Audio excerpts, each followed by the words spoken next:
Chile, Vorg Programme Lead for Harrogate Council. Ellie Girling, Strategic Lead for Communities.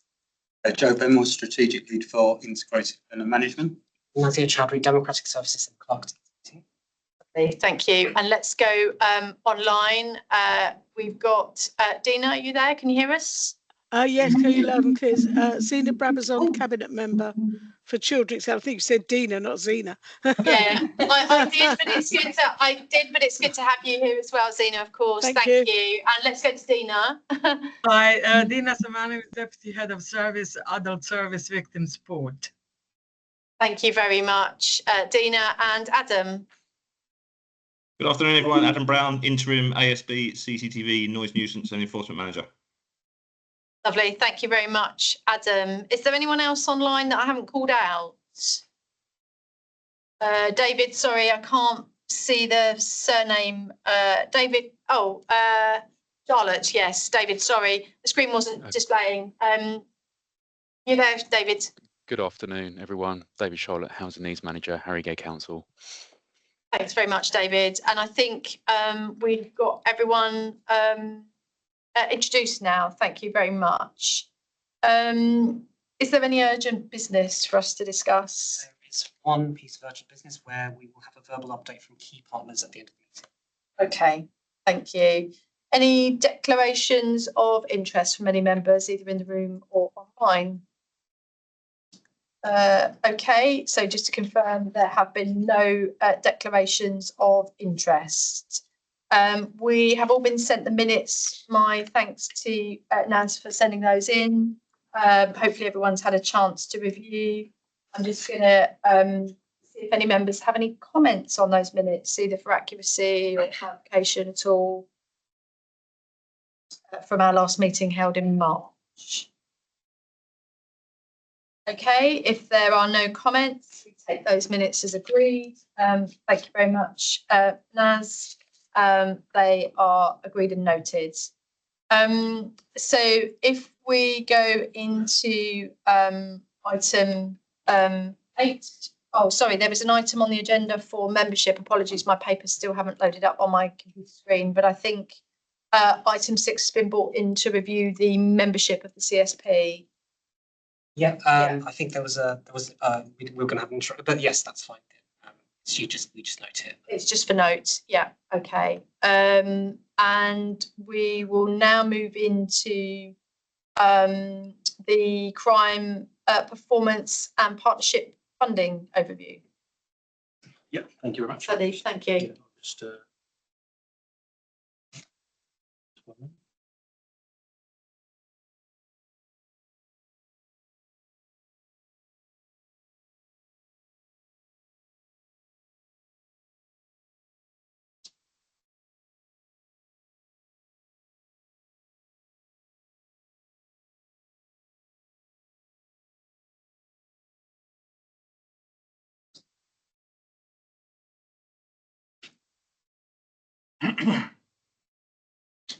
Great, thank you very much. So I'm just going to run through a very quick overview of the crime performance and partnership funding overview for today's meeting. This was included within the pack, so I won't go through every single line of this pack, but nonetheless, just pick out pertinent details.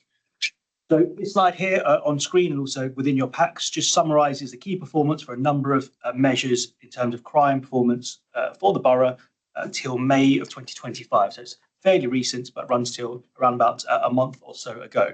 So you'll see for Haringey there, the column which is showing the 12-month change does show that most crime categories, I'm pleased to say, have seen reductions in the past 12-month period, which I think is really positive and highlights a lot of the good work being done across the whole community partnership.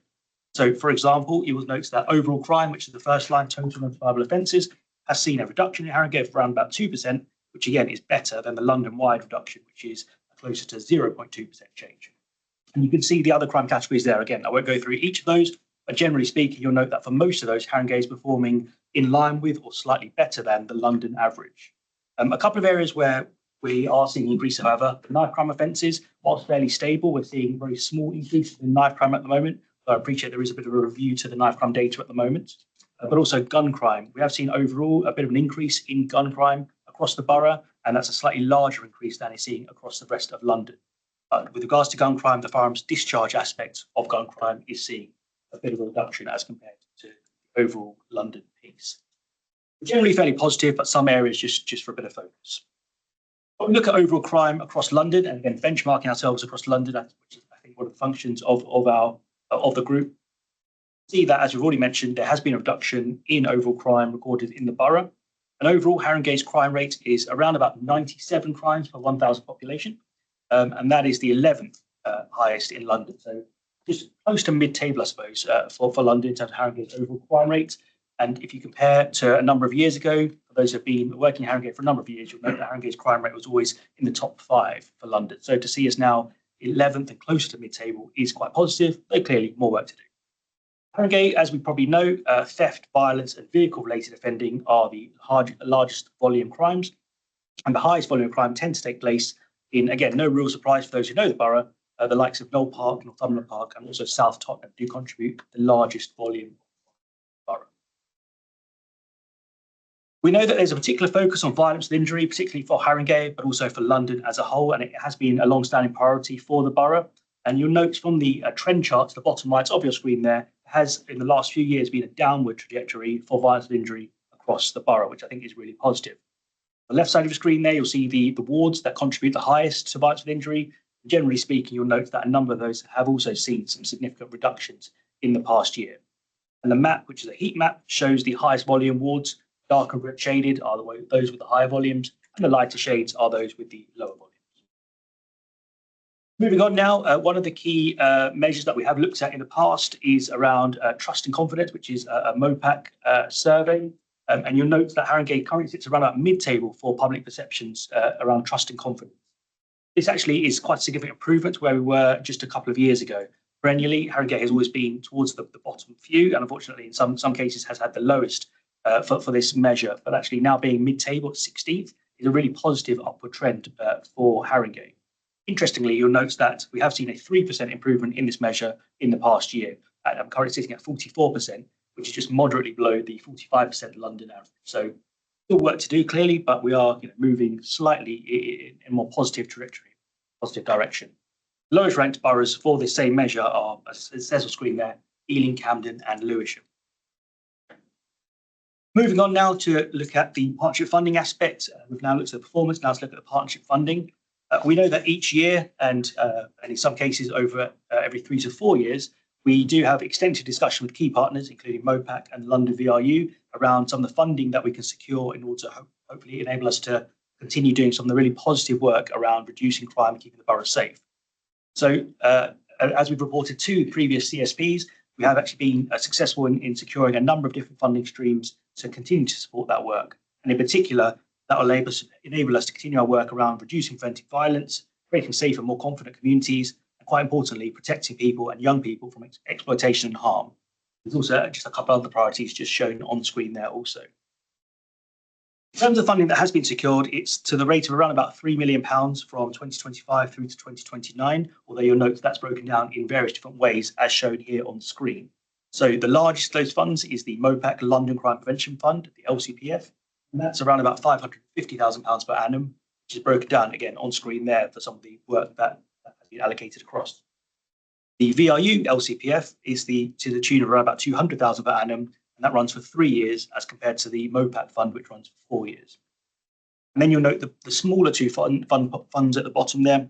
The VRU Robbery Prevention Fund, we're in the second of 2 years for that. So that fund only runs until March of 2026, and that's £100,000 for this year, allocated as seen on screen. And finally, the Serious Violence Duty Fund, which again runs for one final year till March of 2026, as shown on screen there, 29k in total. And very finally, just in terms of horizon scanning, some of the things that we as a CSP might just want to be aware of and keep in mind over the next year and coming years. There's 6 points that have been raised here just to really focus attention perhaps. Firstly, the Crime and Policing Bill, that's being introduced at the moment, which includes enhanced police powers, but also tougher measures and more of an onus for us to be focusing on things like ASB and tackling things like town centre crime and public confidence. There's the ongoing Home Office CSP review, which has been running now for around about 2 to 3 years. We're awaiting the outcomes of phase 2 for that, and that's expected to shape future structures around community safety partnerships in the near future. There's work around ASB data reporting and force level action plans. This is a Home Office initiative to explore how we capture ASB data more rigorously. The prisoner sentencing reform, which I think most colleagues will be aware of, which will allow for early release for more prisoners for a wide range of offences, which does potentially increase the need for robust community supervision and integrated offender management approaches. And then the last two there, prevention partnerships and panels. The prevention partnerships are a Home Office approach to having a joined up focus on youth services and increasing identification of young people at risk. There's currently, the VO, you're currently exploring pilots around that, with the intention for some pilots to be in place by the end of this year, and then full rollout of that across the country in the next couple of years. And finally, the Home Office are exploring the use of hyperlocal knife crime hotspot funding this year. And that will essentially be for areas that are really challenged by knife crime, having really specific targeted funding for those areas. It's likely that Haringey may be one of those recipients for that, which will help us to support our hyperlocal initiatives and some of our community-led solutions. Chair, that's just a very brief overview of the performance, but also some of our funding and also Horizon Scan. Thank you. Thanks very much, Sandy. Appreciate that. Really helpful presentation as ever. We've got some time now for some discussion. Any questions of Sandy? And just yeah. Thanks, Sandy. Just to let colleagues know, we have actually put in a bid to the VRU for the Prevention Partnership Panel, and we're hoping to attach it to our turnaround programme. So that hopefully we'll be here in the next couple of weeks or so. So that's good for us locally. Sandy, just on the data, you know, when you showed the very first slide in terms of the break, yeah, thank you. So, I mean, it felt like to me that the increase in terms of ground crime was quite significant, but I think you said there was something about recordings. I just wanted to ask about that. And is there anything on age profiles in terms of trends? Because it was great to see that violence has come down, but knife crime is slightly increased. And I just wondered if that was particularly around young people or different demographics. Yeah, absolutely. So with regards to gun crime, I'm sure police colleagues will probably also be able to input on that. I think London as a whole is challenged by gun crime. I think some of that is recording based, some of that is a true increase in gun-related activity. Although positively, we've not seen an increase, in fact, we've seen a reduction in the discharge of firearms. So, so part of the kind of the whole gun crime picture is seeing has seen that increase in terms of the overall count, but the number of firearms discharged actually hasn't seen a associated increase. And with regards to the profile of that, yep, certainly youth violence reduction, I think, is a real positive.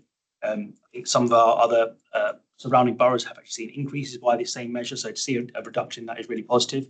And we know that a lot of that is driven by robbery, by seeing a youth violence reduction together. That's no real surprise, as we know that around about 30% or so of all of our youth-related crime is robbery-related. So a lot of the good work that's been done to reduce robbery is therefore impacted positively around the youth aspect. I don't know whether, Ian, did you want to come in or around any crime to add to that? I mean, just for context, we know gun crime is one of our biggest concerns and our biggest risks in terms of increases, and particularly because we're an outlier across London. It's the same in Enfield and Haringey, North Area BCU as a whole. Haringey currently, in terms of lethal barrel discharges, so actually firearms being discharged is actually lower than Enfield, which is driving up our BCU total, but nonetheless still a risk for us, which is, to be fair, in the main linked to organised criminality. Ian, did you want to come in on anything around the crime profile? And just in relation to the gun crime, just to give some figures around it, that the 98 is the figure for all crime. So the actual lethal barrel discharges is a dozen for the last rolling year. So that puts that into context for what is actually a firearm, or suspected to be a firearm or imitation firearm shown, and what actually is a lethal barrel discharge. And Enfield's at 13 for that same time period. I don't know whether anybody wants to discuss any other crime measures. I'm really happy. Just on the knife crime offences, that's total knife crime, I presume. That's possession of, as well. It's not like a robbery offence. It's just being in possession of a. What does that tell us then? I would say just on that, just to clarify, I don't know, but Sandy, whether your data is different, but knife possession doesn't count for us as a knife crime offence, does it? No, total knife crime. It's my understanding. Yes, I'm just the the dashboard for the knife crime isn't loaded at the moment, but right, there's a different classification in terms of total volume of knife crime. And then internally, we look at that under knife possession, because obviously we do lots of proactive operations, try and seize weapons, which what we don't want to do is boost that knife crime offence, because actually that's in a controlled environment where the police have found that individual under, say, a knife arch, and we've taken a weapon. What we don't want to do is show that that's a knife crime in the same categories as somebody using a knife in possession. So they have a separate split. So I presume your data, because it's drawn from ours, will be the same. But in essence, knife crime offences relate to any crime or incident where a knife is either seen, used, or intimated. Does that suggest to us that a lot of people are carrying knives then, if we're seeing increases? Have we still got this issue with young people, for example, feeling like they need to? So I think, I mean, Sandeep sort of, and I don't know whether neighbours colleagues will want to come in on this, but certainly from a point of view of the overall knife crime picture, robbery and the percentage now, which is knife enabled, is becoming more prevalent. And that, I think, I think roughly 50% of all robberies are now knife enabled. That's not to say, just to be clear, that a knife is used, but it's in the category where it's either used, seen, or intimated, which is significant. And because robbery is generally driving a lot of our knife crime, that then, despite the decrease, we've still got quite a lot of knife enabled robbery. There's a couple in the room, and I know Councillor Brabazon's patient, you've got a hand up outside online as well. So Mark, should we come to you first? Just a couple of observations. First of all, regarding domestic abuse, sadly, I see a reduction in reported domestic abuse is not something to celebrate at all. You know, it's underreported. It's 40% underreported. The British Crime Survey will tell us a different story. So there's a cautionary note about domestic abuse.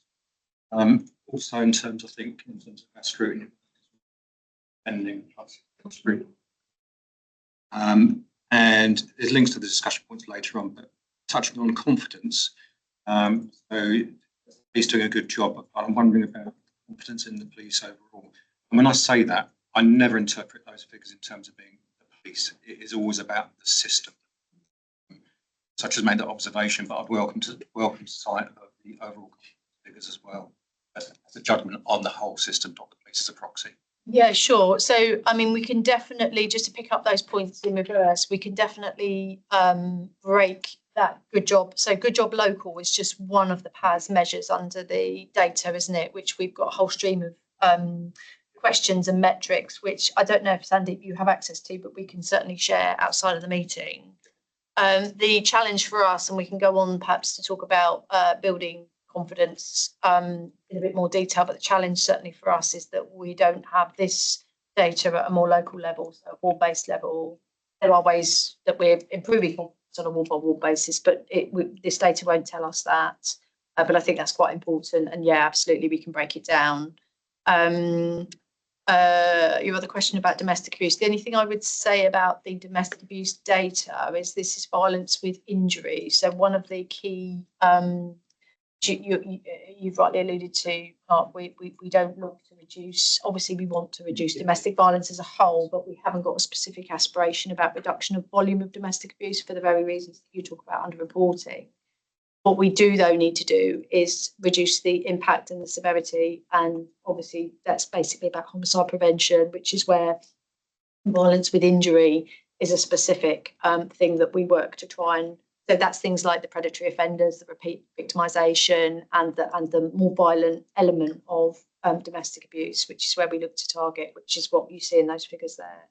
And I think that might come out later on in terms of what we want to measure, and what we want to see as the outputs and outcomes for victims of domestic abuse, such as MARAC repeat incidences, the repeat perpetration, and so forth. I think that it would be interesting for the CSP to have oversight of that, an idea what that picture looks like. Is it going up? Is it going down? Yeah. Justice outcomes. How is it for victims of domestic abuse going through the court system? Do they have confidence? Don't they have confidence? I just think that broader view of some of these subjects would be. Yeah. All of which is available, which we can share. Yeah. Sorry, was there another question in the room? Yeah. Sorry. Thanks, Andy. That's really helpful. We used to have comparisons with other local authorities. Do we not have that anymore? We do. It depends on, I suppose, the kind of. I mean, this is super helpful for Haringey, but I remember ago, and I was thinking it might just be useful to have it periodically, like maybe not at every CSP, but maybe once a year or once every 6 months, just to have a bit of a comparison with the other boroughs, because I used to find that quite useful. Is that the previous table you refer, or is that something in No, addition? Like these basically, but compared to Other London boroughs rather than the MPS as a whole. Yeah. And that as a whole. Yeah. Just to think, because do you remember? Yeah. Yeah, we Just can do thinking that. about that. Yeah, absolutely. I think in some of the other meetings, like the North Area Introduction Group, we kind of. Oh, yeah, do okay, that. that's Yeah, we fair. can certainly kind of, bring that in. Okay. Sorry, Councillor Brabazon online. On the other slide where you've done all the MOPAC stuff, Sandeep, and all the different partnerships, what I look at these and I think there must be a better way of joining up all the streams of funding that we have in the borough, particularly around young people. Looking down this list, there's a lot of money coming in different ways, or money, maybe not lots, but money coming in from the VRU into the police local authority. And of course, there is other money coming in to the voluntary groups. And Jackie knows, and you but know exactly what I'm going to say, that Home Cooked in my ends in Northumberland Park, the money that came to Tottenham Hale, and indeed another pile of money from a charity. What's bothering me about this is that I don't get a sense that there's any real link up across this in not really quite large chunks of money coming in. And I think I'd like to ask about how you think, or how we think we can maximize all this money in a more preventative way. And I notice that the Home Office wants us to have a prevention partnership, and that would be exactly, I assume, one of the aims of that partnership. So I really have some queries and some questions about how we are working collaboratively along this. And it's not a criticism at all, but I personally think a lot of it is very fragmented. And Hubert and Jackie and Joe will not be surprised to hear me say that, because I have said it for at least the last 3 years. But I think we can up our game. And I think that we should have a discussion about it. Yeah, thank you. Jackie, it's Just to respond. challenging, yeah. No, I completely agree, Councillor Brabazon, and I think it would be good for this partnership to look at it in its entirety. But just to give assurance in relation to the youth-related elements, and Home Cooked as an example, we've worked really hard over the last 6 months to make sure that all of those initiatives are absolutely given a level of scrutiny and rigour through the Young People at Risk strategy. And so what we can do, so they are now all within that space. Everything is underpinned by the key performance indicators in there. And I do think at a future meeting, whether it's a youth-related topic or separate, we should bring the impact report for the Young People at Risk strategy just to give you assurance about those interventions. But I do agree in terms of the rest of the interventions, it would be good to know how the rigour and scrutiny is being given to make sure that they're coordinated. And maybe you could use a similar approach through the CSP strategy. Yeah. Sorry, go on, Ian. Yeah, I was just going to ask a question, recognising obviously some of that work may change over time in terms of our priorities that we want to set. What's the mechanism to bring those people who are underway with some of it or have projects assigned into this sort of their task as opposed to the other way around? So for Young People at Risk, we have the Young People at Risk Network. So there are about, I want to say 20 different stakeholders on that. Some of those directly deliver the projects within the strategy. Some of those are part of the youth justice system, and they come together on a regular basis, and their role is to make sure they deliver against the strategy and the objectives within it. So we do have a governance, and that reports to the Youth Justice Management Board in terms of impact. But I can't answer about the others. I can probably answer for the MOPAC funding. There's quarterly review meetings with MOPAC, who obviously are the funders. We also have quarterly project leads meetings where project leads have to come and present their quarterly KPIs to ensure that they're meeting the KPIs that have been set by MOPAC. So there's a lot of rigorous oversight. The only gap, I think, is where I slightly agree with that, perhaps only how do we scrutinise it here? This is where a lot of the scrutiny needs to be done, the impacts, that kind of stuff. Make sure it's I think the point is the Absolutely. coordination. Yeah. They all have independent mechanisms. We're not to understand, is it actually having a collective impact? Exactly. And I think that's where the work needs to be done. And yeah, I just wanted to say on that point also, from the police's perspective, how we support with sort of decisions about sort of areas for prioritisation and focus based on our data, crime trends, risk areas, etc., etc. So I think there is something there about the process that needs to come into this meeting. Sorry, there was a question. Was it Mark? It was interesting because I went to the corporate meeting and I was actually blown away by the breadth of projects that are being funded. That's number one. And secondly, I asked myself the question, well, where's the place, the Community Safety Partnership, which is why I asked Sandy to present here. And my invitation would be that we set ourselves a task is to report periodic basis as a standing agenda item on partnership money. So you see highlight reports. Not going into the detail, but you get a highlight report of what is being done, what might be available on the horizon in the future, and then looking at intelligence and risk and so forth. Partnership gets involved properly in terms of informing those decisions about what to bid for, not to bid for, and so forth. And then if we are successful on a bid, where that money gets allocated and what the priority areas for that are. I think that's right, and it should come to this meeting quarterly, presumably, for an update alongside performance. Yeah, Joan. Yeah, Rupert, rather. Sorry. And I think for me the challenge is how do we determine and demonstrate the impact, as Councillor Bravazon said. So we get money in the system, and we can demonstrate how many widgets we've got out there. But for us, it's about how do you demonstrate the impact going forward, and that is a challenge. When I'm working for children's, we hear the voices of the young people, where you can see what the impact is. So maybe it's a bit how do you do that as well. And I think part of the scrutiny was getting the voice of young people in the room as well. So I'm working with Jackie's service as well to get some of those voices in. Couldn't really make it for today, but going forward, I think that's how you demonstrate the impact. Like the lady we spoke to on Monday, Mark, voices of the community that come in and say, you know what, interventions you have done have been successful. I'm totally in agreement with you, but I think we do need to have a youth voice within the CSP. So moving forward, and in terms of measuring the impacts of the funding, I think it's essential that we have quarterly reports here. And sorry. I do agree with that. I just don't know if quarterly is going to give us what we need, because I'm just thinking about we already have a range of mechanisms where we report progress on, but I definitely agree that we should be reporting it here. I just want to come back on something you said, Caroline, around should this be agreeing the priorities? I think because of the frequency of this meeting, that it just won't always align, but could we replicate the young people at risk mechanism and have a subgroup that's about this, that meets outside of this process of what comes here is almost like a highlight report, and they can do the work around the priorities.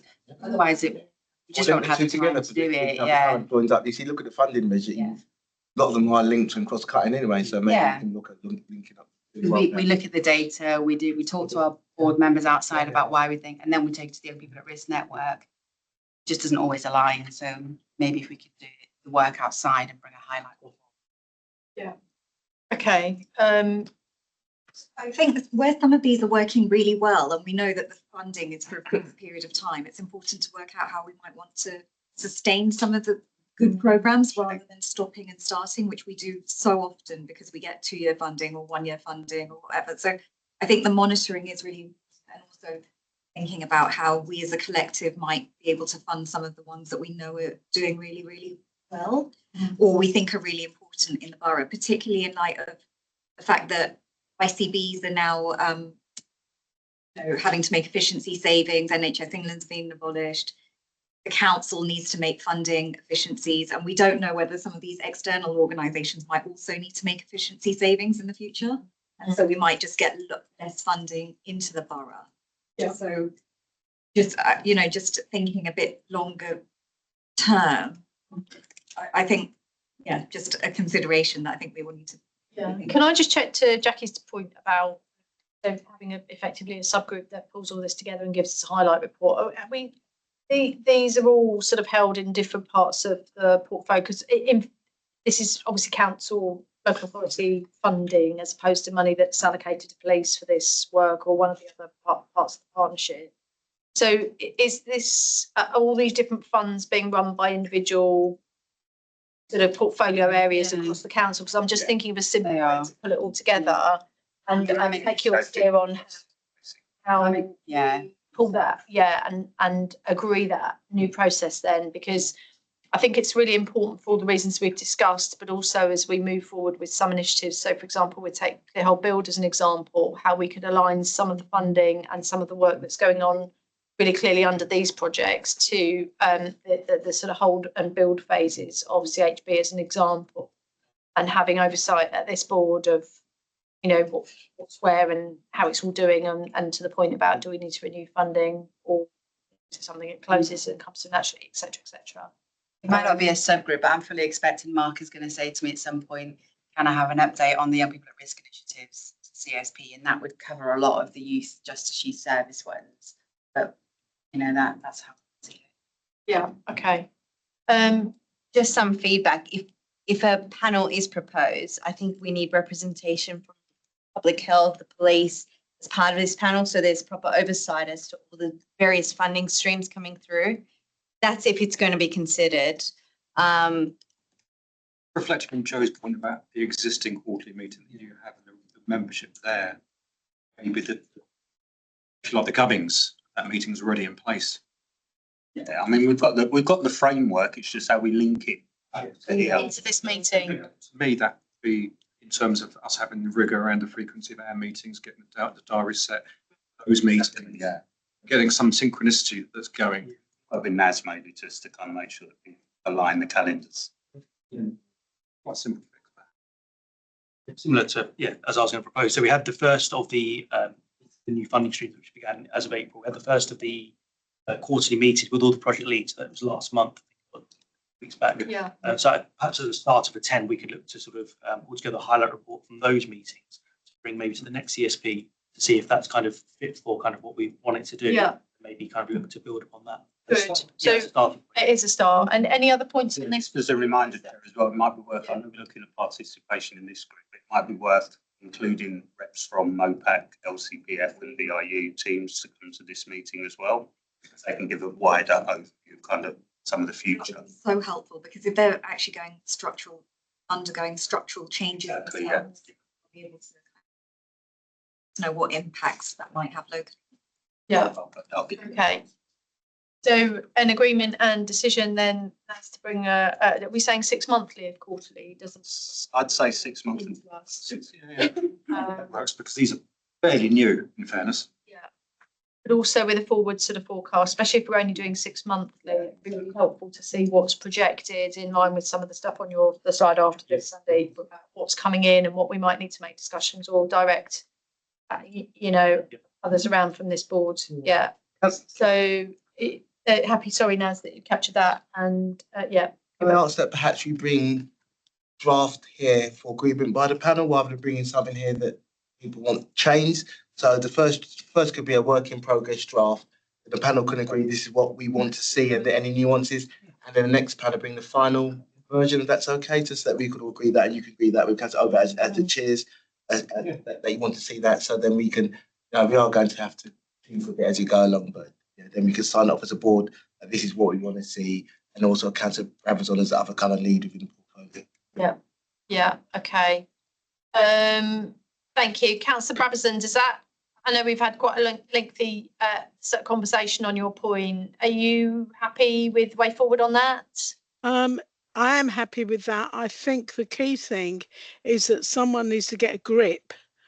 Like there has to be a sort of maybe a named person or something, or a location where all this is brought together so it can come to the community safety partnership.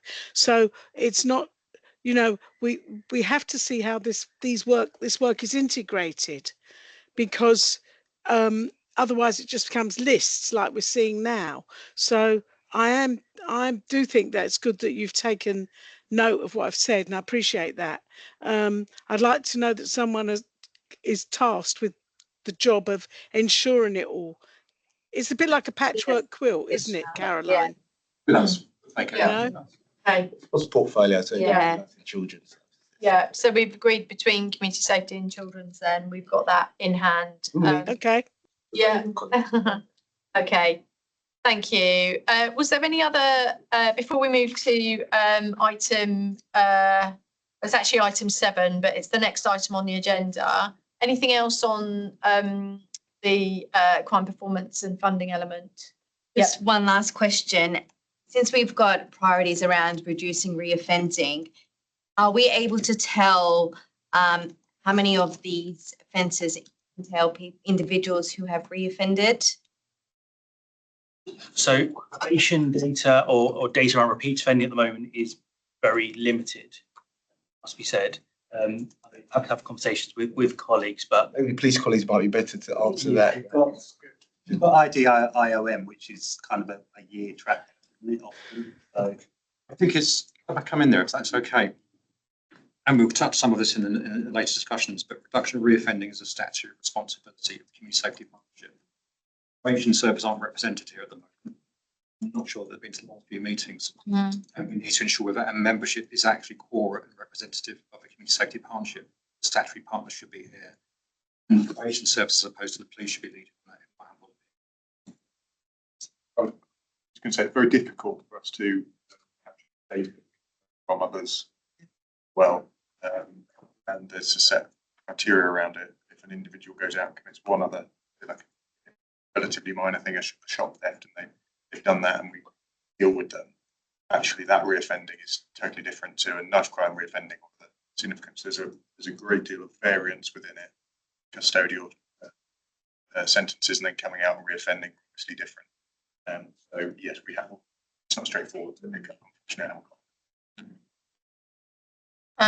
And I was just checking the membership because I did note that our fire commander isn't here, and neither is, I think, Cynthia now, isn't it? But I don't see Cynthia on the list. Board. In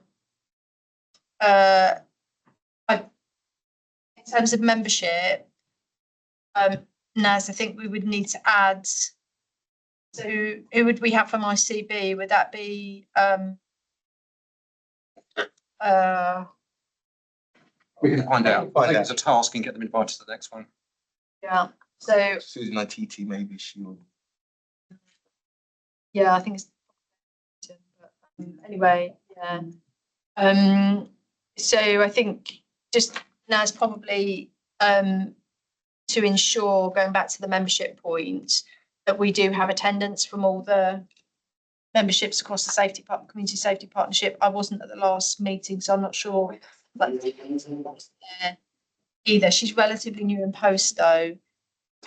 So standing in my tea for this meeting. Cynthia spelled with a C. Yeah, CYN.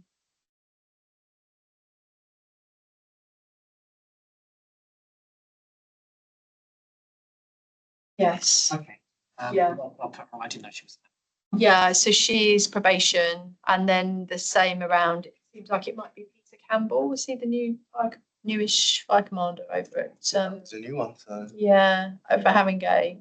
Find out as well. So I think just to ensure that we have addressed that in terms of attendees, that'd be really helpful.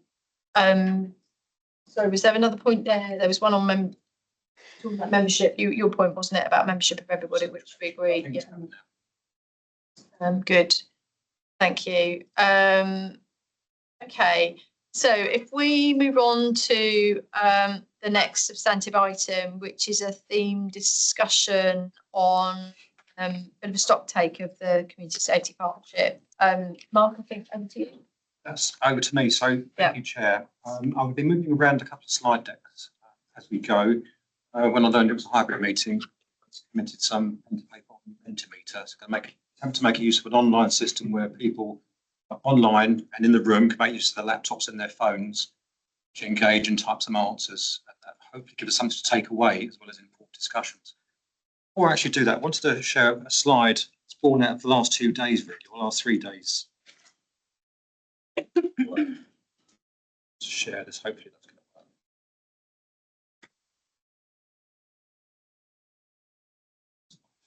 work. So I'm in week 10 now, counting widgets, Uber, in terms of the stuff we're doing and the outcomes and outputs.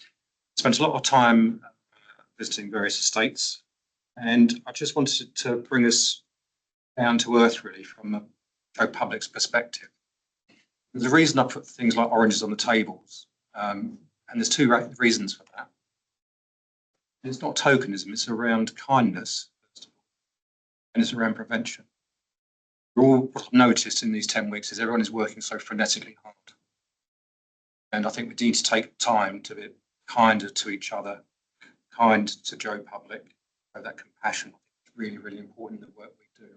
Remembering about that. It's also about prevention. I could have put some Quality Street there. For me, it's about the vitamin C, it's the prevention. Ensure we're on the same prevention message. The story here is actually over the last 2 days bumped into the same mother 3 times.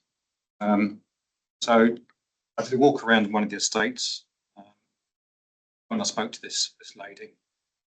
Saw her also at the launch of the Youth Hub, which was mentioned on Sandeep's slides. And I saw her again this morning as I walked out of Wood Green Tube Station. She promised me she's not stalking me, but it's really important that we understand her story. Lived on an estate since 2017. She's been in communication with various agencies, including the council, about the drug take noise 24/7. On the right-hand side, you'll see a picture of someone peering through her window on the ground floor. The antisocial behaviour, the gangs, the blue lights, the firearms discharges, institution. And in one of the images, you blanked out some faces, but there's someone injecting into a foot there. And then there's the urination, the defecation. And what she's saying is things haven't really changed a great deal. Her experience of sleep deprivation, can't go out, can't open windows.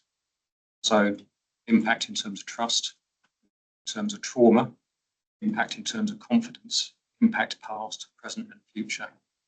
But when you look at this journey, it's not just about mum and children, it's also about the people in the pictures.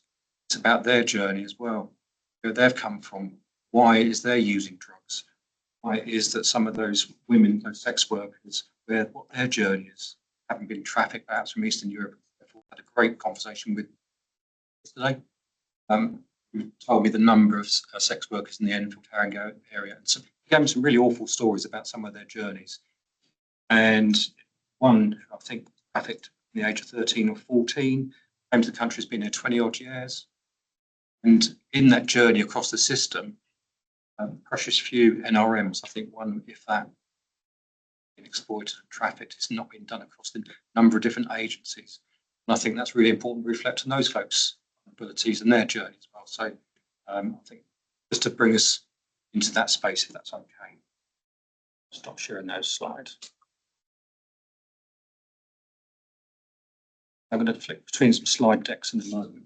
What I wanted to do, first one I want to bring up, Mentimeter.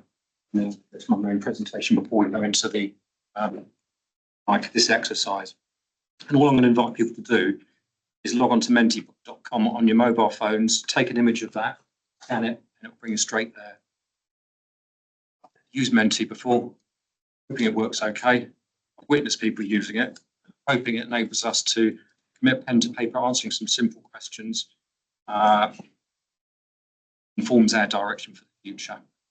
Leave that there for a few seconds and I'll take it down and I'll go to our presentation.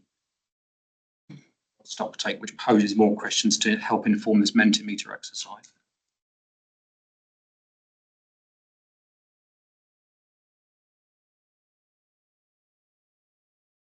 Sharing in a second. Just give us a Yeah. for some reason it's not Probably like my eyes, I cannot. Playing up On your, no, what the pack. Code does work as well, yeah. it's not on the pack, is it?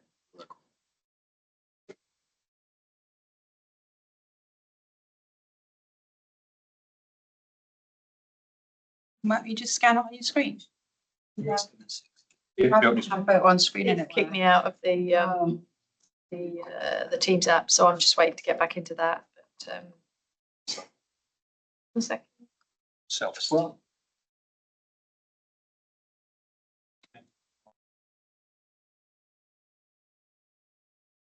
Yeah, thank you. Thank you. Stop sharing. I'm going to go to the other. Fantastic. I'm sorry.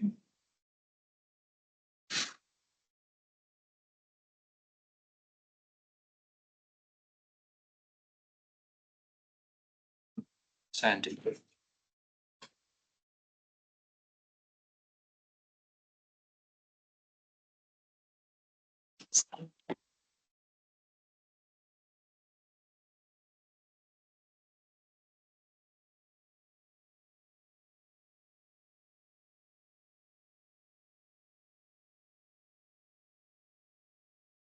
Right.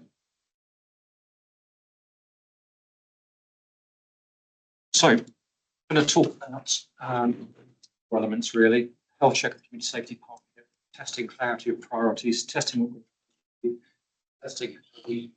progress.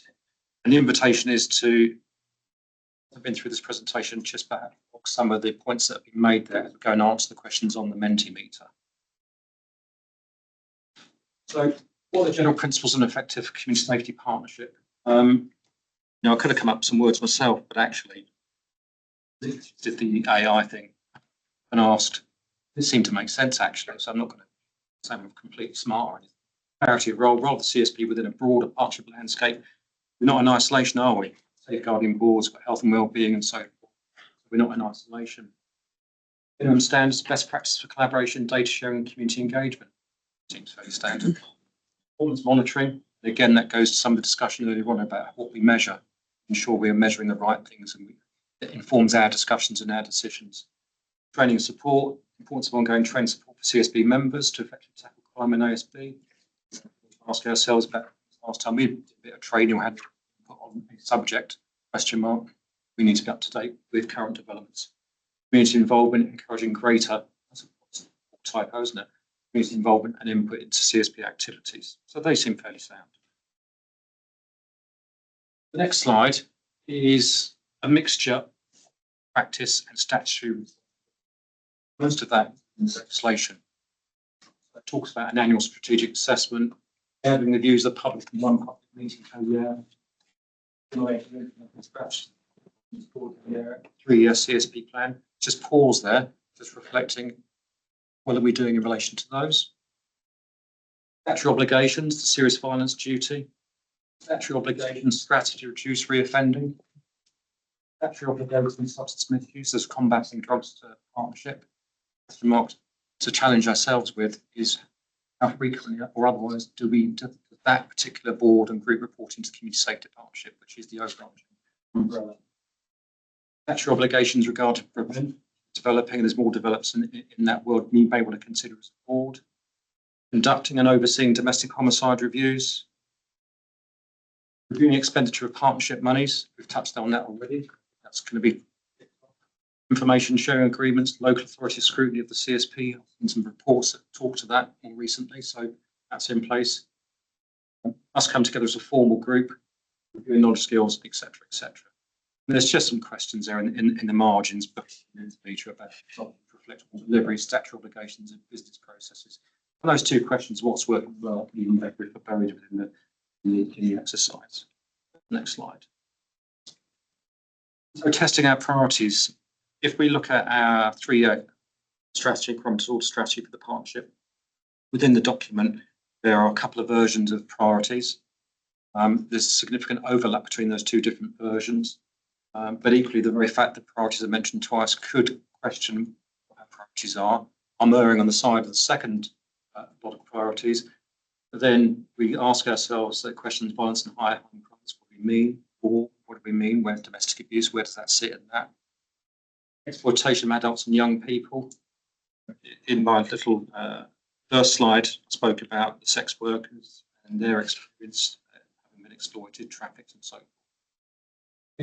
Increasing trust and confidence, reduction of reoffending, and reduction of victims of crime and ASB. One could argue that's a real coverall. That's just testing priorities. And then testing what we aim to achieve. So when I look back at these, look a straight lift and to do reduction in the number of homicides, serious assaults and non prevalence and impact of sexual violence, domestic abuse, stalking, harassment, FGM, forgery, the wide breadth within that one mission. There's a partnership. We know in terms of what our activities are in relation to what we are doing, what our plans are. Exploitation of adults and young people, increasing awareness and enhance intelligence, reduce the number and vulnerability of adults and young people exploited by criminal gangs, OCGs, human traffickers, modern slavery perpetrators or radicalisers, quite broad. Increased trust and confidence, and it's got the line in there within the strategy, hold the police to account on delivery for London. So confidence in the system and the partnership, as opposed to having it all on the merit. That's necessarily appropriate. Reduction of reoffending, reduction, and that was the question, wasn't it? What's the rate for reductions of victims of crime in ASB, reduce the number and severity of crimes and ASB incidents that affect our communities, especially the most vulnerable and repeated. All my time over the last 10 weeks now has been ASB related as opposed to the broader aspects. Substance misuse, breaking drug supply chains and so forth, and prevent reduction of risk of radicalisation, support people. Then asking ourselves the question of what's positive, how can we improve the plans and so forth. And again, some of those questions are asked on the Mentimeter exercise. Testing how we keep track of progress. I looked over the last 18 months worth of minutes and so forth, and looking again, second version of the priorities, last on the agenda, you can see for yourself that perhaps things are robust around some of those subjects as we would want to have been. For example, so many girls, January 24. Can't find the evidence for it. So what's working well in scrutinising, what will be even better? And those are the questions that I think now the Mentimeter exercise. And then we're going to go to the exercise anyway, but okay, just you're presenting all this. What do you want to get out of the exercise? For me, it'd be about an intelligence and risk-based approach, defining gaps, outcome-focused plans, accountability. They made the point around the partnership funding and someone taking that away and taking ownership. This is about accountability, delivery, but as a partnership. So it might be a nominated leave for something, but this is a partnership responsibility. Regular updates to inform thematic discussions, to celebrate, but it's a challenge because actually there is so much good work I've seen. It was a joy in the afternoon on the high road in Tottenham. We've had absolute joy.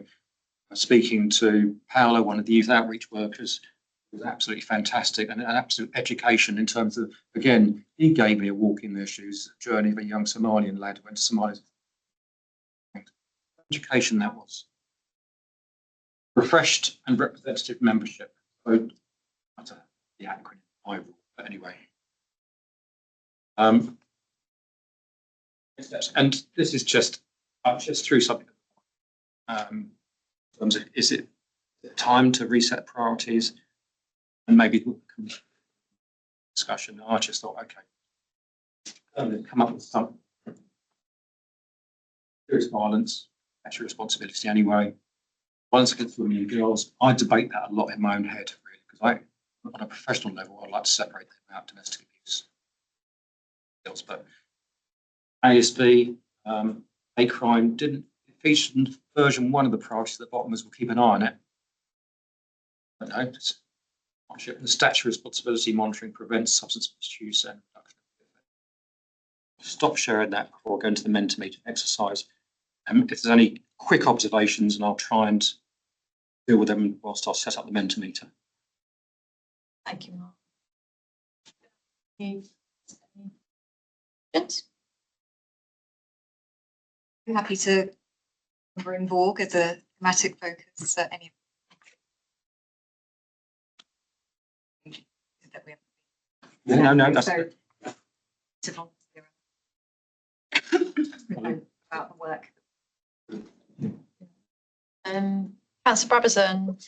Yeah, I thought that first slide was really good.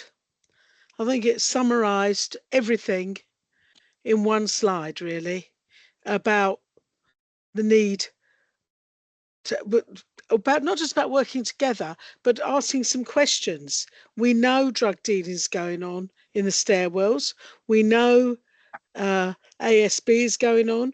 We know all these things. And what people say is, well, why aren't you doing anything about it? Which I think you were sort of saying without saying it, Mark. And that is a big question, which goes back to the all the resources that are pouring in. Northumberland Park has had enormous amounts of resource over the years and has been stubbornly resistant to change. But if we can see people injecting themselves, we can see drug dealing in front of our eyes, we see all these things, why aren't we, what are the sanctions? What are the change mechanisms? Are those the right questions? We come back to this partnership to think about. Yeah. Very insightful, isn't it? I just want to say thank you so much, Mark, and to the team for looking at this refresh. I think it's a much needed refresh, setting priorities, making it clear as to what our priorities are as a partnership. And also something, and I think is one of the gaps, us not being able to look at the outcomes and how we've been progressing. So as a partnership, we need to be able to see how we are managing to progress on those outcomes. I think it's important for us to have that monitoring. So thank you for that. Thank you. I'll dive in, Chair, with the Mentimeter. Go for it, yeah. He says, gripping the rail here slightly.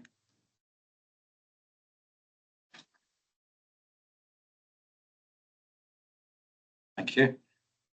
First couple of slides we can ignore. The session agenda. This be a brief slide. I've got a couple of warm-up questions. What one word would you want to describe our community safety partnership? Hoping this works.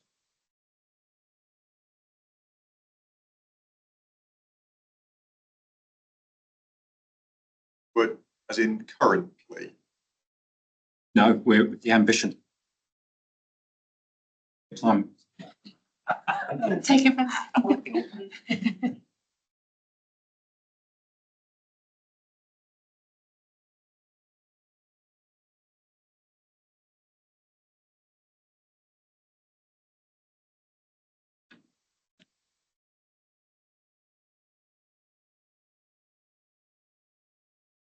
Working, isn't it? Sorry, it's a minor miracle for me because I'm not very good with technology, so I'm super pleased. There's one question in.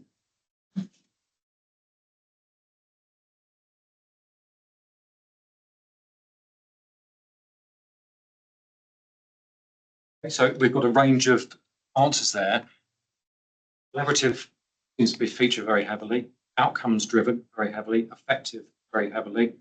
There's some really other good words: strategic, governance, listening, engaged, determined, representative. All fair comments, aren't they? You wouldn't want to say any of those aren't. And setting an ambition for the community safety partnership and a vision for the community safety partnership. You could take that away, couldn't you, and run with that? Let me try to go to the next slide, which is again another warm up.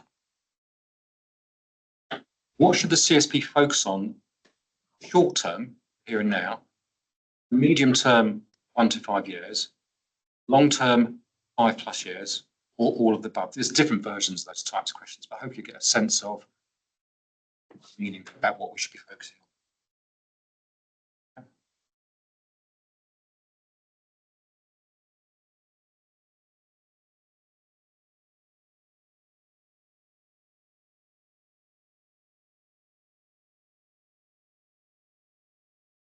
So wait for a few other entries to come in, hopefully.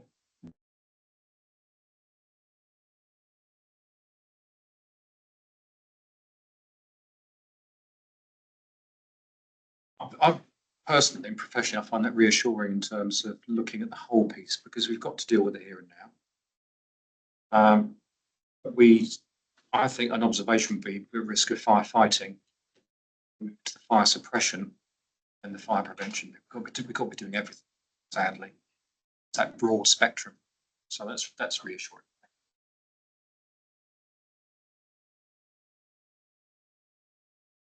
So we've got some questions here now. Again, free text. What is working well about community safety partnership? And then the following question would be what?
Summarise: collaboration, topics discussed, joint ownership of issues, open discussion, motivation, performance overview is good. It's being held. Oh, it's coming together to talk on matters. There are some areas across the country where CSPs aren't sitting, and they go for years without sitting. Thematic meetings. What would be even better? In safety partnership. And as you go through the questions, there'll be some duplication inevitably.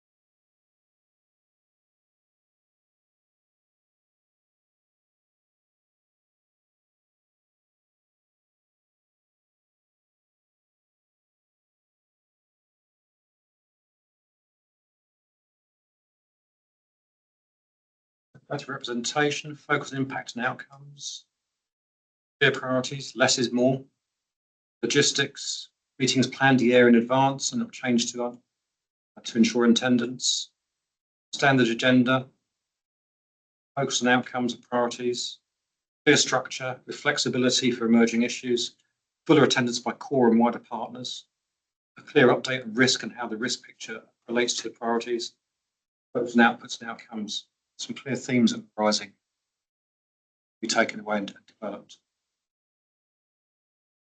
Where have I gone for the next question? In terms of the existing priorities, rank priorities in order of importance.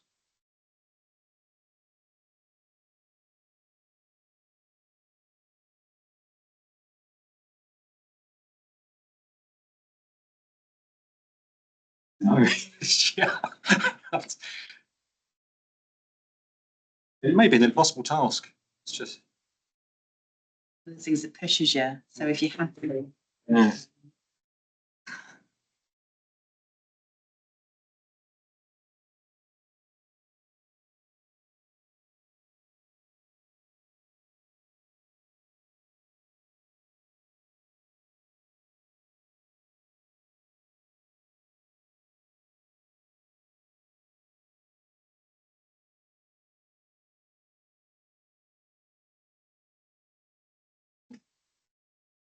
Can I ask, when Yeah, we, sorry. when we did the I forgot I CSP, was chairing. I was just deeply engrossed in this. when we did the original CSP, it was co-produced by the community. So it wasn't really our priorities, it's the priorities of community out there. How is that voice? It's in Haringey, it's about Haringey Deal, isn't it? Going forward, how is that voice going to be represented?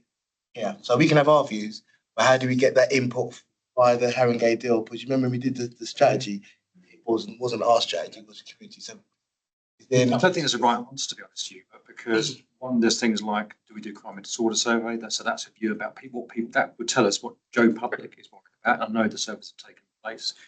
Other forums could be safe neighbour boards, safe neighbour wall panels. They would have views. There's a whole raft of different measures, and I get a sense, and it's just a sense that, and we've tried perhaps to listen to everybody, and not provide a professional opinion and judgment to help work with to determine what the priorities are. I could be completely mistaken, probably am. It's just a sense I get looking at those priorities. We're just going to add, you mentioned there a couple of bits. So board panels at a very low level held, they should feed into a safer neighbourhood board, feed into this. We also, I suppose, could similar way to the House of Parliament and MPs, members of the public aren't in there, but those individuals represent constituents and views. So it's how councillors and others come to this meeting representing the views of the people in the borough. So that maybe that you're right in terms of multiple priorities around what are very similar things. I should have added this in the responses, but I probably say this at every meeting. But there's no voice here. What's our story? How are we feeding our story back to the community? So where's comms? What's our comms plan? How does that link into all of the strategies that we can say we're actually doing? We'll move on to the next question. Too much longer to and it's a very simple one, I suppose. Testing our priorities. How clear are our priorities?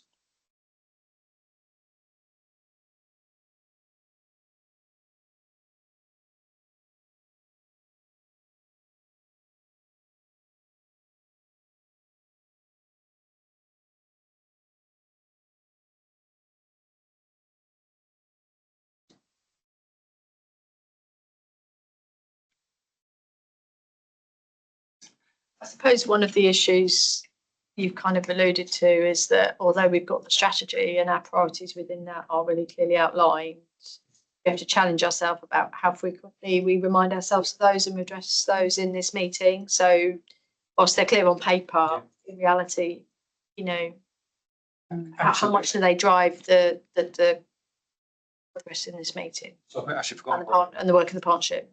Yeah, I actually forgot where I am in the exercise there. But one of the solutions to that would be saying, right, okay, we set ourselves a standard agenda. Doesn't mean we cover off everything, but the standard agenda could include our statutory responsibilities and our priorities that we diarise and ensure we're covering everything. Different authorities do things in different ways. Some do 6 monthly updates, others do quarterly. You could stagger it and so forth, but it's regular. My most recent experience was where they hadn't had a partnership for 2.5 years, pretty much. And we're back at 5 homicides, no community safety partnerships at all. So exercise, interim, determine the priorities are. 2 years later, there's a rigour around all the, which are just 4 of them, and the statutory responsibilities, subject to a regular 2-page report of community safety partnership.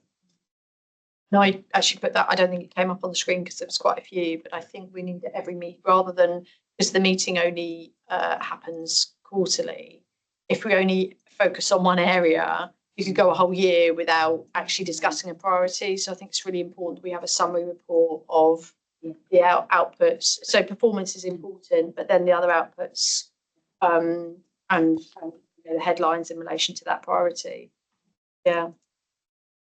I mean, on this one, I sort of chose neutral, and I think the reason, if I think about it, is because our strategy is clear in the priorities, but we also have a vision and we have some objectives, and sometimes the priorities appear in all of those areas. So I just wasn't clear about what is the priority, and is it an overarching priority, and there's a subset underneath it. So I think it's all there, but I definitely think there might be some work to just like just to firm it up, and so that we are all really clear these are the priorities. And I liked what you said about statutory and priorities for us as a partnership. Any other views? I think it is important to still have space on the agenda for any new and important issues that arise, you know, in that period, because that is one of the things that I find really useful about the CSP. There is something that's new, or funding's come out, or there's a brand new initiative that about that. I think we're nearly there, hopefully. How could we improve focus? Just a couple of words. Sentences. Hubert wants to come in. I think. So I think this leads to this question for me. I think sometimes, and I brought something to the corporate leadership team, where it seemed that community safety and other issues are our problem, not the partnership's problem. And you remember I brought that? So the discussion was on what are we doing about this? And it was tumbleweed from the point of view, well, that's a community safety. It's not. Part of the partnership is that we all run in the same direction. So for me, how do you improve focus? Yeah, a bit like the youth justice fund, where you've got different partners are delivering different parts of that to make sure you get that buy-in. So I want to add that, but I'll add that to this. So yeah. Invite you to. Sorry, just on what Hubert was saying, we also have we have the Borg strategic board and lots of other strategic boards as well, but it is important that people do attend those boards, because there you are getting really regular updates on what's happening around Borg. So if you're, top basically, so it's just important to make sure we do actually go to these subgroups that we're invited to as well, where we can, recognizing that we're invited to a lot of meetings, but you know what I mean, and not adding too many more. Yeah, but also recognising them, just because some of us are on silver. I think you know that we've got a financial crisis within the council, is that we're actually going to be actively reducing the number of meetings going forward. Oh, interesting. Okay. Encouraging officers at a leadership level to do that, just because we have to prioritise time to do the financial recovery. So it's great that I'm just giving it as a caveat warning, because you might not have the attendance that you would like.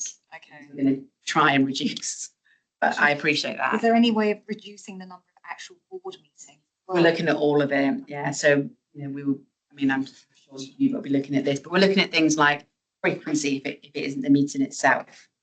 We have meetings and then we have pre-meets for meetings, you know. So we're trying to pre-meet for the pre-meet. And I think you're right. I think it's and that's why I'm very keen on, if you've got areas, linking them up to other meetings that are there, just adding a bit of agenda. A lot of what happens for the CSP, doesn't it, at the minute? So it's linking some of that for the part of the problem solving meeting. So it's about looking at that. We did a bit of work a little while ago, didn't we, Joe? Looking at all the meetings that happens and which ones can we mold. So maybe it's a bit of an exercise to look at where all those meetings take place and what can we do about finessing them. Such a good point though, because there are delivery groups which are not accountable to anywhere.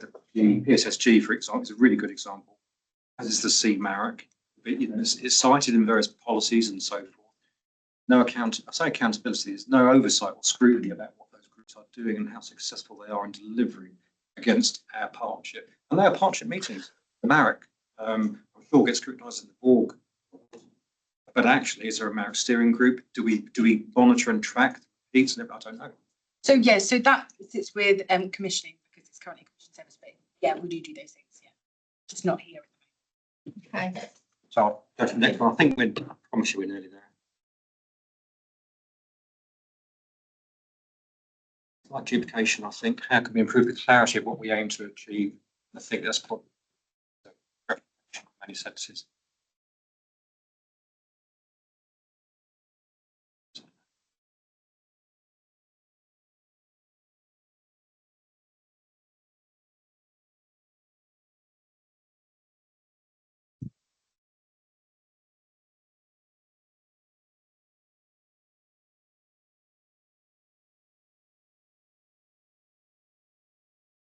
Put it in Uber.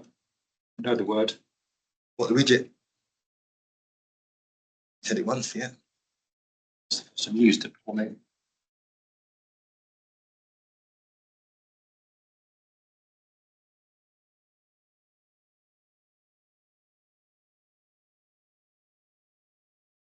This is a takeaway really in terms of a product we can put with.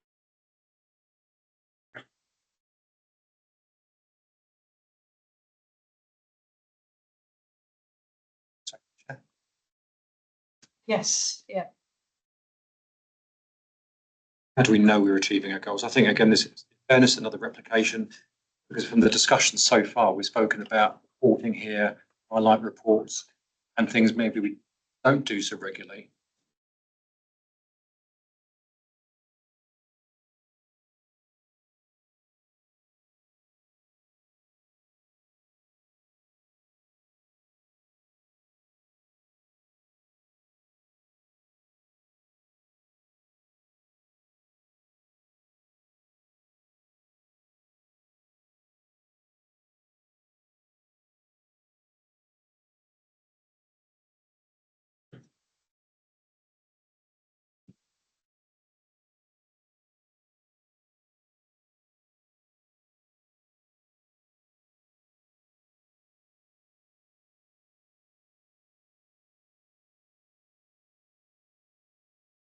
And I suppose this was just a reality check about where we are now. How effective is the CSP in having had that discussion throughout the meeting?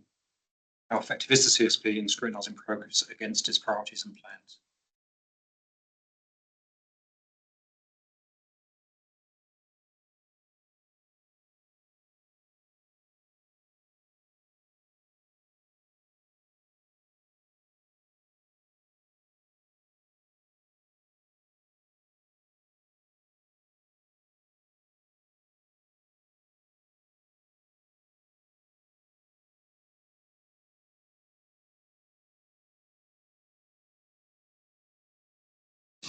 I think that gives us a broad story about saying we can do better.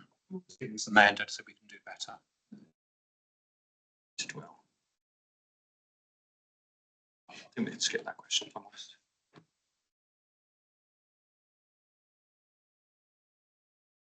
Now, summary of key points. I'll do it verbally. I'm not quite how sure to draw out the findings. Sandy's going to give me a course afterwards how to do that part. But I think what that's done for us as a partnership, gives us the opportunity to reflect about what our priorities are, and a necessity, I think, to refine those priorities, also to refine our delivery against those priorities and how we hold each other to account. I think it's given us a mandate to set things like standard agendas, ensure membership. If I want to go back to my IROAR bit at the end of the slide decks, is to ensure that we're meeting those IROAR objectives. And if you also go back to the slide where I had all the little grey circles and makes a very good partnership. If I features the flag, the little grey circle, be in a position that actually is a standing agenda item, it's a health check, safety partnership ourselves, and say that's where we think we are, and see a journey over time. So in other words, we see impact 12 months later, saying, right, we've gone from a few greens, a few ambers and a few reds, to a situation where actually everything is green across that community safety partnership, because that would mean a really healthy partnership, delivering on priorities, delivering for Joe Public, and actually doing what it says in the tin and being really accountable. And I think it's even more important when we think about the different pressures legislation's going to be partnership, prevention boards like is in a far better position. That's my quick summary. Yeah, thank you very much. Appreciate that, Mark. Really, really helpful and something different, isn't it? And I think really good way of trying to capture lots of different views in the room without sometimes having sort of not enough chance to discuss it, but we've sort of captured it really well. We're going to just open up, and I suppose the next bit to come to is the next steps and what we're going to use that sort of insight to do next. But let's go to you. That was one of my questions. It's the so what question, what happens next? And for me also, even though we look at the dashboard, we can see improvements better than London. But someone says to me, why? I've never been able to articulate what we're doing across the partnership for those improvements. So there's no way of amplifying those improvements for me. So, it's one of the challenges. We know that the partnership works well. Does it? How do you evidence that? It does. We know that we talk and we discuss topics. But for me, what's the evidence base? So we can really amplify what's working. And then in the time of austerity, what do we stop doing? So for me, it kind of nuances that conversation for me. Great. Yeah. I think moving forward, if we do have that RAG rating, for example, that's where we can kind of give the example of how we are doing, as you said. So I think moving forward, it'll be really helpful as a partnership to have that more joined up approach and also being able to visibly see what we're doing in terms of outcomes and Can I also ask that we do have thematic leads from other partners, whether it's probation, whether it's the police, whether it's the community? It's not just, because often with CSP, it's a lot of our voices. And sometimes it's been quite challenging to get buy-in from other partners. So I think to show that the partnership's working cohesively and productively, it won't all flow through community safety. And I think, that's how we get the buy-in, isn't it? So one of my asks going forward is within this. Yeah. And I think some of that speaks to the membership as well, though, doesn't it? Because in the main, we're not fully represented here across the CSP. Yeah. Oh, sorry, Councillor Brabazon. I think we should test ourselves against, I'm sorry to repeat myself, but I think that slide of what that woman is experiencing is a test. That is a test. And we should test ourselves against that and measure, is her life improved? Can we improve it? Because in that survey, we're talking about collaboration, outcomes. KPIs are one thing, real life experience is quite another. And of course, through the various whether you're in the police or community safety or a counsellor or another department, you get a snapshot of people's lives. And in a borough like Haringey, when you look at the crimes, that table you did at the beginning, the table that Sandeep did at the beginning, which showed the ranking of the wards and the changes in crimes and so on, it just confirms everything we know about East West. So I think that one of the challenges for the partnership is to test itself against those things, to test itself against everybody's lived experience and how we can measure that someone's life is better because of what we've done collectively. I do think it's important that public health are involved. I absolutely agree with Ashta about that, because of some of the public health issues around drug dealing, drug taking, substance abuse, blah, blah, families that they're dealing with, and housing, I'm pleased, are here, who need to hear what's going on their estates.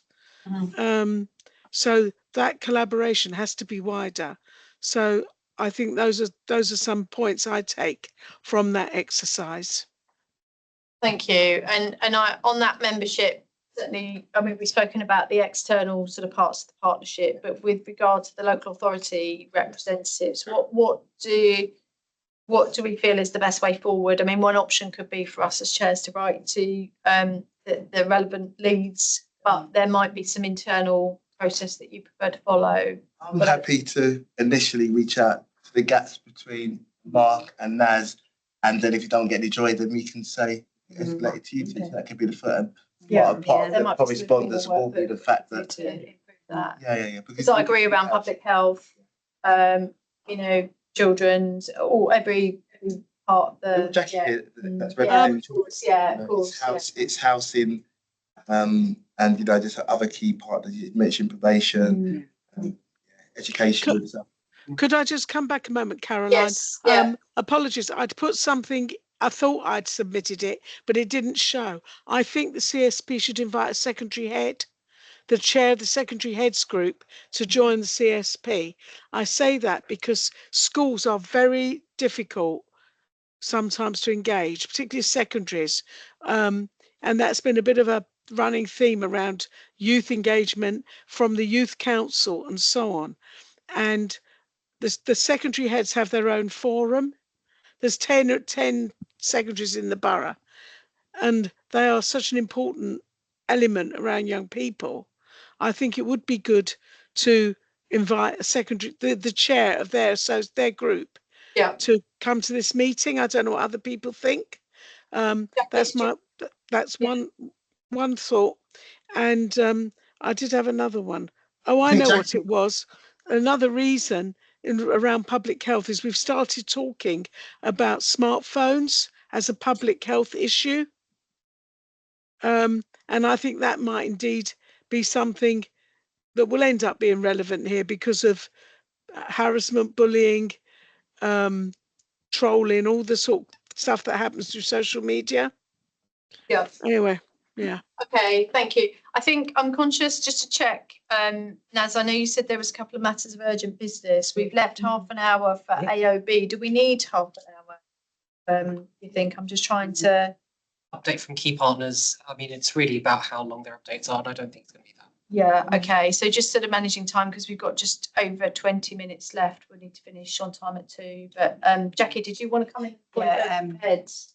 Yeah, so I mean, I was thinking, Councillor Brabson, Hubert and I can take it out of the room to discuss, but I think what we do have secondary heads on the Youth Justice Management Board. That might be how we can think of how we strengthen that link to feed into this board if capacity is an issue. So we'll take that away as an item. Yeah. And I just wanted to come back on something that sure. So I thought that was a really helpful exercise actually taken, is just helping us to reset. I assume you're going to share when you download this, because obviously we could on it. It's that easy to do and share it, because it's also a good audit trail for us as a partnership about how we've reflected on where we are with this. But I wonder if anything out of that might change our strategy and whether we can do that, or does it have an annual refresh, and therefore if there's anything that comes out of that we feel strongly about, is that the idea that we could update the strategy? Or I think that's probably the discussion. I'm only mindful that this was all born through the public. Yeah. So that's the only bit I'm mindful for, that we spent a lot of time consulting, engaging to come out with the thematics, but maybe it's an offline discussion with the chairs about how they want to. Yeah, and I don't think anyone's saying that those shouldn't be our priorities. My readout of this is more about how we challenge each other and we're more effective in managing that. I don't think anyone would suggest that our priorities were wrong. I haven't seen that feedback be probably more great if you could circulate that. So Just, I'm wondering whether the solution, part of the solution is a small group of folks from across the partnership get think about what we've discussed, come up with a plan, because priorities are still valid, but actually it's another 18 months to run on those priorities. But if we set ourselves up to the rigor around what we are going to report on, I mean, we're going to forget about those priorities, but we need to focus on some areas of business, ensure we're doing that with some degree of vigor. And then in the meantime, we'll be working on the next 3-year strategy and the next strategic needs. Refresh. Yeah. So we don't ditch the existing strategy, not at all, but we focus what the CSP does in the next 18 months. Based on those priorities. That's based on whatever the CSP says those priorities are. Yeah. Bearing in mind that we need to get, a year and a half ahead of the curve. We need to do the next iteration. We're there. But, I mean, this is a snapshot in a period of time. And I think that the landscape probably moved on. Okay, so I think in terms of sorry, I was just looking at this and it's really helpful, and I guess it just highlights just how many different complex issues an individual or a family might face. And I think along with the strategic work that we do, it'd be also important to understand how some of this is actually managed operationally, because we see a list of initiatives, but we don't see how, as a partnership, each initiative kicks in for an individual or a family. And I think when I first started years ago, we did have a meeting where we tried to kind of work out, if you're a young 15-year-old at risk of violence and you have a drug problem and you have, you're struggling with alcohol and your sibling is in prison, what kind of different support kicks in at different stages of your journey? And it's complicated. But I think even having something very simple, saying these things could potentially kick in at different stages to help this person, addressing some of these things would help us kind of as a partnership understand what's happening more on the ground, so that we feel more reassured that our strategic priorities are being implemented and helping people operationally on the ground. Okay. So just something around that, if we could have pulled together that at one of our thematic sessions, I think it would be really just helpful. Okay. So, sorry, Lee. Sorry, just a quick one. Fresh eyes for this. Really interesting. Some of the conversations have been quite enlightening. A couple of things. Priorities. We say we're going to stick with priorities that are there. I'm still a little unsure on what version. Refine what priorities we are. Part of it is, for me, is saying what priorities we are going to focus on. So yeah, it's unclear. Yeah. But I wouldn't want the priorities that they're changed. It's about nuancing that and confirming well these are the. Probably just needs defining a little bit. Everyone should know them. As board members, everyone should. It's the roll of our tongue, shouldn't it? And the other thing was, there was a lot of solutionising going on. That small group, I think, kind of makes sense. And I would suggest probably in that small group, we need to do some work on actual membership. You know, I noticed on the invite, there were 71 people. I was expecting a massive audience. So it's a kind of actually, that group need to do some gap analysis and some mapping, actually where the gaps are. Look at what those priorities are. And also where we need attendance from certain parts, that if we can't make effective progress as a partnership, then what's the kind of consequence for non-attendance? We can't just keep. Yeah. Can I come back to the first point, which I think is really what I'm grateful for that. So it brings us back on track. So when we accept priorities that exist with existing strategy, we've also had the exercise where we've actually said, what if it's woolly? That's my words. They're not precise enough.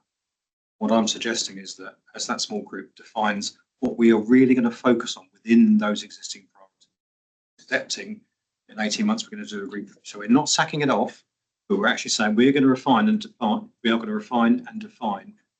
We're going to do business on. And to be fair, I think serious violence could be one, but we'll take that away. I think the likes of Lee, to account on. Yeah. We develop the plans properly, I think. Yeah. And I think for the next meeting, it would be good to start to see that shaping up. I definitely think the performance report was really positive on this session as well, because sometimes I've seen elsewhere where they can be really, really long and bog us down with loads of data. I think the level of and the summary that we had was great. But I also think alongside that, we need the thematic updates on our priorities. So one person from the partnership provides, say it's trust and confidence. We have a particular sort of update on, you know, the key work in that area, where our gaps are, what the risks are. WARG, for example, as a theme rather than just, you know, the data. What's the work that's happening in and around that? I think that would be good, so that we get every part of the partnership providing a report, and then we can work out, you know, from there where we need to perhaps reprioritise. But they're standing agenda items, and we challenge ourselves collectively in the right way, because I think it's been a good exercise, and I think we're all up for it. But it's really important, I think, that we have that element of healthy challenge of each other and ourselves around sort of how much progress we make here. So is the suggestion that goes to a group outside just to finalise that agenda for the next, a bit of a sort of roadmap for the way the agenda is going to look and what kind of reporting comes into it? I think so. You know, if Lee, I and a few other folks get together and we work together as that partnership on behalf of the CSP, we have a product that we work to present at the next CSP, then we can refine it further and develop in the future. Yeah. We're happy to volunteer if you want us to. I was going to say, do we see around the table who volunteer for that first iteration? Yeah, be really good. Okay, right. Thank you. Just a quick question. Just based on the changes of what everyone said, do we have, or do we need an updated terms of reference around how and what we're doing? Because we've just to have something to refer back to. That goes to the dashboard. There's 13, 14 or 15 bullet points. Something, one of those covers. So what the CSP does, I think. But in terms of agenda items, it's worth having a look at it. What's expected of members. Yeah, I think that comes down to good governance, and I think that's what we need to advise as well. Okay, thank you. And thanks very much, Mark. So the next step would be to follow up with a few. Lee, could you support that, certainly from the police side? And I think, as we've mentioned already, we need some support from the wider partnership around attendance also, which will help integrate moving forward. Thank you. Thank you very much for that, and for doing something different, and for giving us the right level of challenge around the meeting. So if you can let me know who hasn't attended, and I'll do a note to those on behalf of the both chair. We did have a much bigger meeting last time, didn't Lee mentioned 70 people. I don't recollect Look at the attendee list. The calendar invite. Anything's ever come before, say Yeah. that. Mind you, I should say I'm glad we haven't got 70 people. We never get a word in, but yeah. Okay, so we've got next is date of future meeting, which is Wednesday, I see the 22nd of October, just for everybody's awareness. Yeah, hopefully a bit cooler. Location would be, has that been nailed down yet, Naz, in terms of, so that's another in-person? It's probably George Meehan House, but I'm conscious that this meeting in this room has actually gone. It's probably George Meehan House. It's best, because Yeah. hopefully we're going to get better attendance next time around. Okay, I'm going to add that in the diary now because that hasn't gone in, so that's good. And I think we also need to set in line with the conversations, Naz, get those dates set for the next year going into 2026. So we had, I think, one item of urgent business, and then we were going to have updates from key partners. So who had the urgent business item? Sorry, That was the item. We've covered it. Oh, okay. So then we move to any other updates from key partners. Yes, Jackie, to you first. One thing, I mean, the last meeting, I wasn't here in the last meeting in March, and it seems so long ago now, but I'm hoping everyone knows that we had our youth justice inspection in January and our report was published in late March.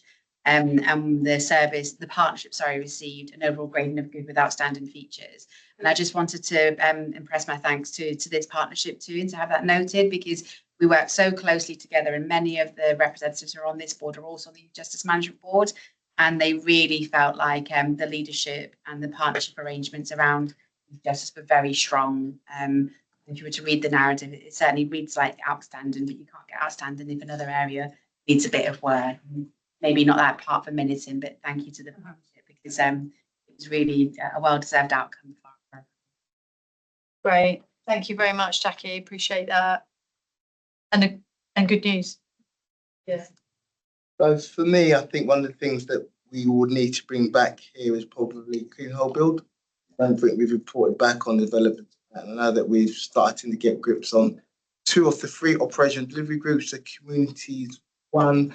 I think I've managed to get Dr. Will, or having a discussion with Dr. Will about whether he's happy to chair that strand. A lot of work going on with the housing one and the community safety one. So I think that the CSP isn't cited on it. And I think if I ask people what does clear whole build mean to them, it probably doesn't mean a lot. So I think we probably need to raise that here. So later on, we should come back to that. So Monday, Mark and I walked around Salb with residents and met the lady who's got the child. And, it's pretty heart-wrenching when you speak to residents there about what they're facing. And it's kind of left a big imprint on me about we need to be doing more as a partnership with those vulnerable residents. So I've kind of vowed and this theme that we just need to up our game, different aspects, not just to policing, but as the partnership about trying to make those people's lives a lot better. Of course, we spent some time down there recently, not. Yeah. So I think another agenda item across that remit. And I know we'd welcome, on that one, just raising the profile of that across the partnership A lot of too. colleagues aren't here today. Yeah. So part of the CSP is those colleagues that aren't here. I'm not going to name them. We work very well, policing, colleagues and community, but it's the other part of the systems that aren't particularly here that we need to. Views on the CHP point? I think it's really valuable. Obviously, there's a number of operational delivery groups set up, and then there will be a middle silver meeting that feeds into our existing goal meeting, and we've got an exec board. So there's quite a strong governance structure within it, but it's about how we get that whole exec report just come into this, just so that there's a sight what's going on. I think it might be worth just mentioning, because we're talking about clear whole build, just for kind of information, stuff's going on outside, that there's been some issues raised around the intersection of clear whole build and on-street sex work as well. So it's not necessarily for the CSP to do anything, but to be aware that that's something that's being discussed and worked through in other spaces as well. It's called a meeting Friday, hasn't she? It's been moved to the 8th of July. This is around sex workers and the approach to how do you support the women in the trade going forward, not just particularly enforcement. Yeah. It might be spoke about early, isn't it? Vulnerable women. It's Fridays. I'm not invited to that. Can I be? Oh, you are? Yeah, again, you need to be joined up there. Okay, good to know that that's happening. Thank you. Any other items of pledge business? Yes, Joe. The knife crime ninja surrender. Yes. I think they're installing it now. It's open. And the ninja van, for want of a better word, we're looking to have that placed at Wood, just outside Wood Green at the View Cinema. I can't remember the date, that's 10th of July. So that's just for Put all the partnerships to rock up and take a picture. I think we've got something in the partnership, not just, as a partnership to just demonstrate our commitment to the agenda. That might be. Yeah, once we've got that confirmed. Whoever's available. Sorry, yeah, Adam, come to you. Thanks, Chair. It was just that hopefully between now and the next CSP, we will have recruited our cuckooing team, which is one of the MOPAC funded projects Sandeep alluded to earlier on. So we've had a lot of meetings with the ADA colleagues and linked in with homeless teams. So we've set up a project steering board for that, which links to some of the oversight we were talking earlier on, but also obviously links to the priorities around reducing ASB, supporting victims, but also supporting the vulnerable adults and children as well. So I'm hoping we'll have an update on that. I'll be able to give some kind of update on that at the next meeting, or that probably won't be a fully threshed out scorecard as such, but we will develop KPIs accordingly. Lovely. Thanks very much, Adam. Appreciate that. You but have one more. Yeah, last thing for me, just really big thank you to Mark and the team for putting this refreshed CSP agenda. New focus will give us a bit of energy moving. And thank you from me for that work, and obviously I know you've worked big. Yeah, thank you. Just go around quick for any other business at all. Are you happy with the minutes? Yes, thank you. Okay, great. Thanks very much. We'll wait confirmation of the timing meeting. Anything else from around the room? Thank you very much, everyone, for a really positive meeting. Take care.